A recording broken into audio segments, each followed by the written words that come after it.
Good afternoon, Off the Bench Sports family. We are here live at the Big Ten Classic, Madison Prep Academy. Before you is a very skilled young lady. She's silent until the ball is tossed, and then you see the fire and the passion come out. And so joining us right now is Mt Carmel Cubs, Jamie Thomatis. Did I get that right? No? Close enough. I like getting it right. Thomatis.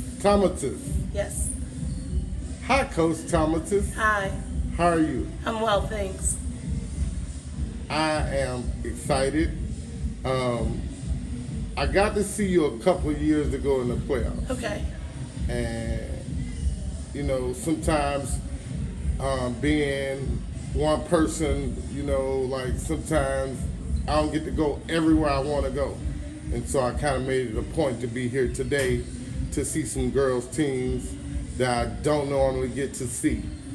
And I'm very glad I made that decision because I got to see you guys. Yes, thanks for coming. So, as with all first-timers, we ask that you give a bio. It could be as much or as little as you like. Go. I'm from the New Orleans area. Graduated from Ursuline a long time ago. I've coached a little bit in college and in high school at the assistant level. And then Mount Carmel was my first head coaching job outside of the AAU circuit.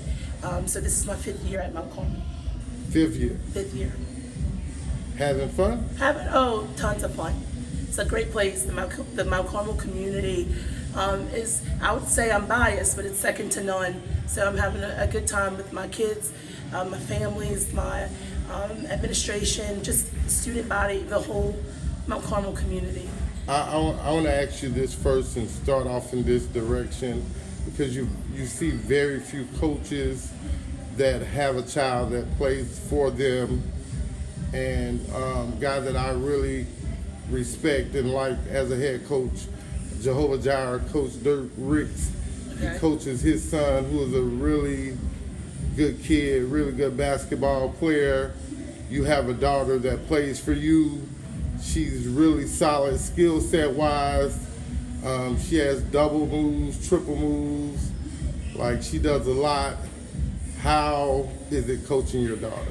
It's a roller coaster. It's just like with parenting, except for this one, it's between the lines. And I have a bunch of other kids too when it comes to a bunch of other daughters, so to speak, when it comes to coaching. So to share time and try to make sure that that nothing is ever one-sided, and that all of my girls feel equally loved, for sure, is a big emphasis of mine.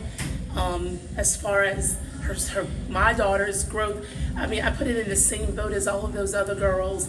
I have a lot of girls that have been with me for about 4 years now, 5 years for some. So I really take it personal for all of them to grow with their skill set and also with their basketball IQ. Coach Rick's big thing of his when in reference to JP is that once they're in the basketball arena, anything goes. He's coaching him. Absolutely. But once they leave out of the locker room at the end of practice or at the end of the game, they never discuss basketball or what happened in the course of a game. Well, we do. Taylor and I talk a lot, just because from, I think it might be different case by case. Knowing my kid's personality, I'm also her summer coach at times. It doesn't stop. Right. And so to try to encourage her, to grow her along her journey, we do. If it doesn't stop in the gym, we'll try to watch film if we can. We'll try to break down different things. We'll talk about it, the aftermath. So I really don't think that there's a clear line from home to the court. It's almost like the court is home. Coming from the college ranks to high school basketball, What gravitated you to Mount Carmel? Well, I was in North Carolina for a long time, and for about 5 years. And my daughter was getting older, and I'm from here. So just really the desire to come home was big, especially as she grew and got older. And also the desire to coach my own daughter. I've spent a lot of my young adult career coaching other people. So I thought it was about time for me to invest in my own also, in addition to whatever community I was fortunate enough to land in. And, I'm a spiritual person, and I'm glad that God ordered my steps, that I landed on the doorsteps at Mount Carmel. The things that you learned being a college coach, a college athlete, how much of it do you get to process with your young team, and how has it helped you guys grow? Oh, a lot, a ton. I still to this day draw from things that, from my college experiences, even simple X's and O's things for sure.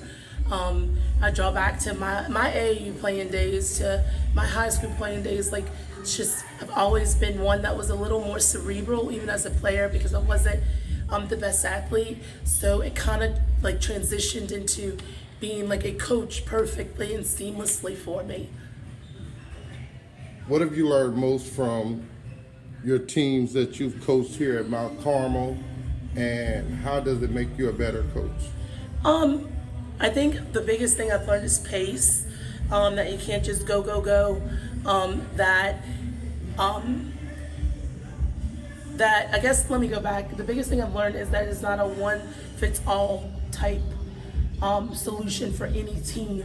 Every year I'm constantly changing things. This might be the first year where I've had a good bit of continuity from last year to this year, but always wanting to tailor my system to my athletes. What do I have? And pace has been a big thing. We probably do need to slow the game down sometimes against faster, more aggressive teams. Or maybe this game we do need to speed it up and pick it up. But just again, learning that there's not a one-fits-all answer. Tell us about how this season has been for you guys, and now that tournament season is over, what you've learned about your team and what you can utilize to help you guys make it to the top 28. Well, we graduated our leading scorer last year, and we graduated another starter. So coming into this year, we had a lot of uncertainty in who would fill what role, who would be capable, who would have the desire. So we had some questions in the beginning. We knew that we had a veteran-laced team still. I had 5 juniors on my team. So there were just questions. So we also share athletes a lot at Mount Carmel. So we don't get the typical preseason. We wait on volleyball, we wait on swim. So we kind of never find our true identity until around January. So we're feeling good right now. We're feeling like we know we can compete. The question is, will we compete? Right. So every day I try to encourage them, beg them, make them, force them to just try to have some energy. We want to execute all the time, and just to be tough, because you got to be tough to execute and have energy, especially when sometimes the game doesn't come as easy. Okay, I don't know their names. Okay. But I'm going to say a couple of numbers. Okay. And you just tell me about those young ladies and what they mean to your team. Okay. One is a familiar number for you, number 2. And the other I saw that really stood out was number 20. Mm-hmm. Those are my 2 captains, so I'm glad that they stood out to you. They played on my team and started on my team as freshmen. So they came in, and that freshman year, they were coming to a team that had just experienced an 8-win season. And so they had to step in big time and give us some big time minutes.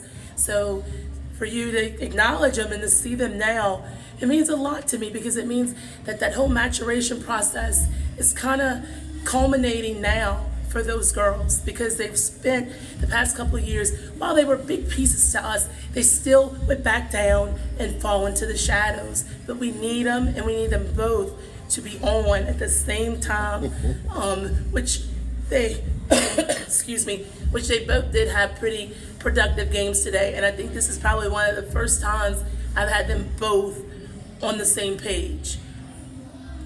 Coach, I want to thank you Thank you. for taking a moment with Off the Bench Sports. Another thing that we always ask is do you have any parting shout outs? Any? I know, just my girls. I mean, to my families that drove out here. I mean, this is probably our second or third time coming out here to Madison Prep. We love this area, period. We've traveled to the Baton Rouge area quite a bit this year. So to my families and our bus driver that keeps us safe, Mr. Steve. But our girls for sure, and my assistant coaches, my administration, my athletic director, but definitely those girls. They worked hard today. And another thing we've been preaching, we learned the hard way in the Sugar Bowl tournament, players got to make plays. And so I've been begging them to show me who my players are. So at the end and down at the end of the game today, I think a few kids stepped up and made some big plays for us. Right. I definitely, absolutely love watching your girls play. Thank you.